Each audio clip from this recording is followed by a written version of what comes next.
Altura agora para a última fronteira. Está connosco, como é habitual ao domingo, Miguel Gonçalves, o comentador da RTP para assuntos do espaço.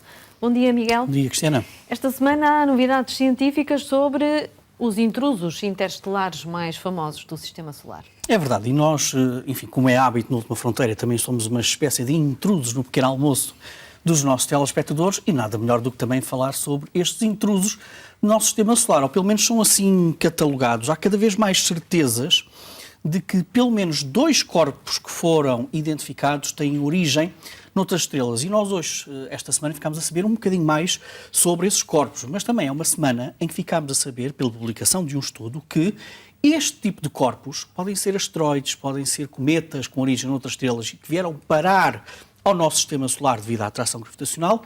Cristiano, eles podem ser às centenas todos os anos a entrar no nosso Sistema Solar. E diz esse estudo que é também, então, cada vez mais importante o papel dos astrónomos amadores, porque têm cada vez mais telescópios sofisticados, passam muito tempo e ainda bem a olhar para os céus e são responsáveis pela detecção de muitos destes corpos. E olha, foi o que aconteceu precisamente em agosto deste ano, por um astrónomo amador da Crimeia, chamado Gennady Borisov, que detectou, de facto, este corpo. Isto é uma simulação desta órbita deste cometa Borisov. E durante os 12 dias depois da sua detecção, à medida que foram analisando a sua órbita, parecia cada vez mais evidente que a origem dele não era no Sistema Solar. E, portanto, foi o segundo intruso que foi identificado como fora do nosso Sistema Solar.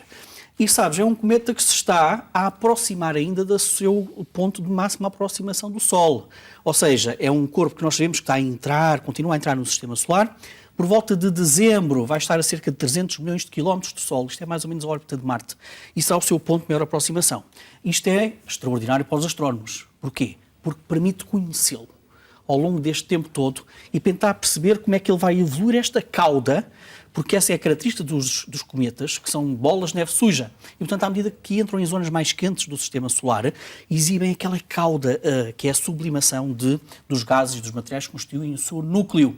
E as notícias desta semana dizem-nos que foi possível, então, detectar qual o componente químico, ou pelo menos um dos componentes químicos que está a sair precisamente deste cometa. Olha, é o cianogênio, é constituído por um átomo de carbono e por um átomo de azoto ligados entre si.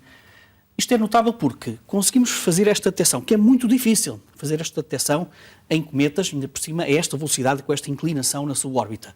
E depois, porque esta molécula é muito vulgar nos cometas do próprio Sistema Solar.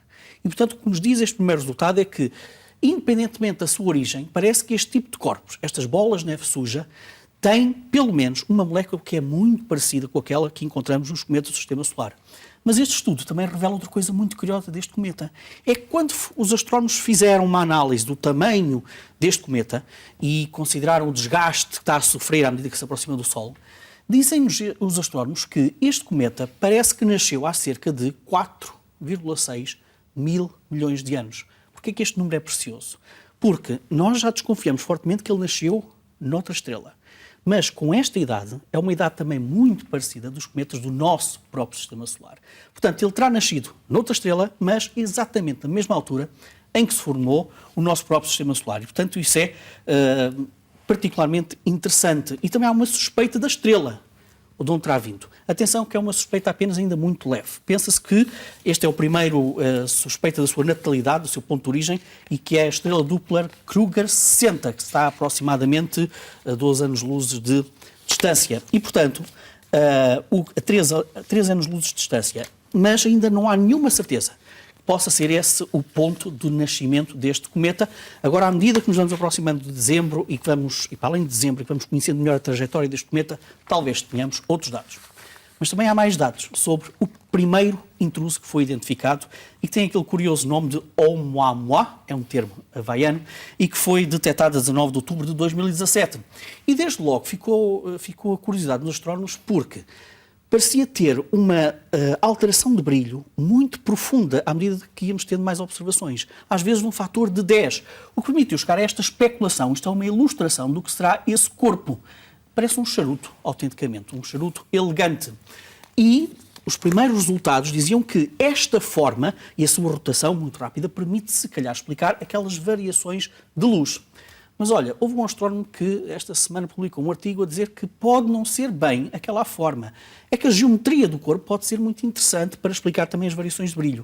E então este astrónomo, correndo uma simulação de computador, diz-nos que há uma forma para este corpo que se ajusta melhor às variações de brilho muito acentuadas neste corpo. E olha, é um corpo que nós ainda não percebemos muito bem se é cometa ou asteroide, porque ele encerra ali muitos mistérios, porque ele não emana uma cauda como os cometas, como o Borisov, por exemplo, mas ele tem ali algumas alterações, algumas características, parece um cometa. Portanto, ainda estamos à procura da melhor definição deste corpo. Mas diz este cientista, este astrónomo, que esqueçam a história de um charuto. É que este corpo, muito provavelmente, e é um vídeo que nós vamos ver a seguir, este corpo provavelmente é, imagina tu, uma panqueca. E, portanto, se imaginarmos uma panqueca rochosa, então conseguimos ter uma descrição da variação da luz deste corpo que é muito mais fiel àquilo que registamos. Tudo isto é muito importante para perceber a dinâmica destes corpos, para perceber como é que estes corpos também fazem a sua travessia ao longo do sistema solar. Ora, aqui está. Isto é a forma que nós pensamos, poderia ser, do charuto. O vídeo a seguir mostra-nos uma panqueca. Por que razão é que os astrónomos ficam muito frustrados com este corpo, Cristiana? É que, ao contrário do Borisov, que ainda está a aproximar-se do Sol, este já está em fuga. E, portanto, apenas se deu a conhecer durante algumas semanas e agora é cada vez mais difícil perceber o que é este corpo. Eis então a forma proposta, uma autêntica panqueca para este Oumuamua. Muito bem, Miguel, temos agora uma explosão titânica a iluminar um alvo galáctico e também a história de atrações gravitacionais na galáxia de Andrómeda. É verdade. Vamos então primeiro às explosões de ondas de rádio, explosões rápidas de ondas de rádio. Como o próprio nome indica, é um fenómeno explosivo, muito curto, muito poderoso em termos energéticos e que os astrónomos ainda não fazem a mínima ideia do que é que poderá ser. Sabem que tem de estar associado a um evento muito poderoso em termos energéticos, não propriamente muito grande, e nós já detectámos várias destas ondas de rádio, ondas, portanto, no comprimento de onda do rádio. E esta semana foi notícia uma explosão de onda de rádio que, olha, é exatamente como mostra esta ilustração. Entre o local de origem, do canto superior esquerdo, desta onda de rádio, até à Terra, no canto inferior direito, esta onda de rádio, este autêntico sabre de luz de onda de rádio, trespassou o halo de gás de uma galáxia. Ora bem, os astrónomos não fazem a mínima ideia o que é que são as ondas de rádio, mas elas serviram para alguma coisa. É que os astrónomos conseguiram perceber como é que foi a evolução desta onda de rádio poderosa ao longo de todo este trajeto.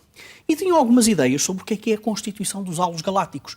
Uma nuvem difusa que tem tanto matéria como nós conhecemos, matéria normal, átomos, moléculas como nós conhecemos, mas também de chamada matéria escura, que é um dos maiores componentes do universo, só que nós também ainda não fazemos a mínima ideia do que é feito. E, portanto, aquela onda de rádio, aquela radiação, foi como se fosse um autêntico sabre de luz a trespassar um corpo que nós ainda não sabemos muito bem o que é e trespassar por algo que também não conhecemos o que é. Qual foram os dados interessantes sobre tudo isto? É que, quando esta onda de rádio, olha, e que é constituída por pulsos, para teres uma ideia, com menos de 40 microsegundos de duração, Cristiana, 40 microsegundos é cerca de 10 mil vezes mais curto que um piscar de olhos. Portanto, é este tipo de pulsação destas ondas de rádio. Ao passar por aquele halo, chegaram à conclusão os astrónomos que estas ondas de rádio não foram afetadas. Parece que trespassaram autênticos fantasmas, porque não foi afetado como eles pensavam. Ou seja, aquele halo tem, por exemplo, matéria fria. E agora é curioso isto em termos astronómicos. Este frio são cerca de 10 mil graus. Isso é frio para estes halos galácticos. Não tem tanto as nuvens frias como se pensava. E, portanto, aquele feixe serviu para alguma coisa, para perceber que estes halos têm menos matéria fria do que aquilo que se pensava. E que é muito menos denso também do que aquilo que se pensava. Porque este feixe de rádio não foi minimamente alterado e, portanto, passou por um autêntico fantasma. Portanto, dá jeito ter este tipo de emanações de rádio que nós não sabemos o que é, mas serviu aqui a algum propósito. E para terminar, disseste muito bem, Andrómeda. É que também apareceu um estudo esta semana que diz que a maior galáxia do grupo local, a maior galáxia das nossas redondezas galácticas, a segunda maior é a nossa Via Láctea, Andrómeda, parece que temos provas que engoliu autenticamente duas galáxias anãs em dois eventos diferentes e espaçados no tempo. Um a alguns 1.000 milhões de anos e alguns a mais milhares de milhões de anos atrás. E, portanto, como é que os astrónomos chegaram lá? Analisaram enxames de estrelas, à volta desta galáxia, e esses enxames podemos dividir em duas populações diferentes, com órbitas diferentes. E o que dizem os astrónomos é que essas órbitas explicam que Andrómeda comeu duas galáxias anãs, mais ou menos com a mesma massa da grande nuvem de Magalhães, que é uma das galáxias satélites da nossa própria Via Láctea. Porquê é que isto é curioso? Para já porque permite-nos ter mais uma confirmação de que as galáxias, no fundo, crescem à medida que vão engolindo também galáxias mais pequenininhas.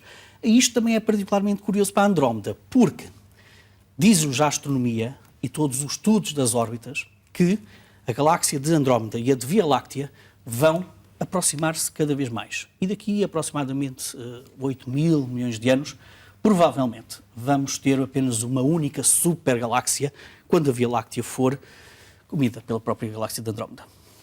Miguel, para terminar, a última fronteira desta semana, trazes sugestões de livros?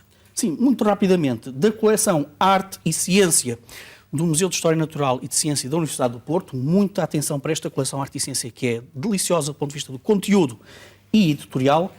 Da Terra Metade, do conhecidíssimo biólogo Edward Wilson, O Nosso Planeta Luta pela Vida. São as preocupações de um dos decanos da biologia a nível mundial sobre os perigos das alterações climáticas, e este título, Da Terra Metade, é uma provocação óbvia para uma solução que Edward Wilson propõe para o combate às alterações climáticas.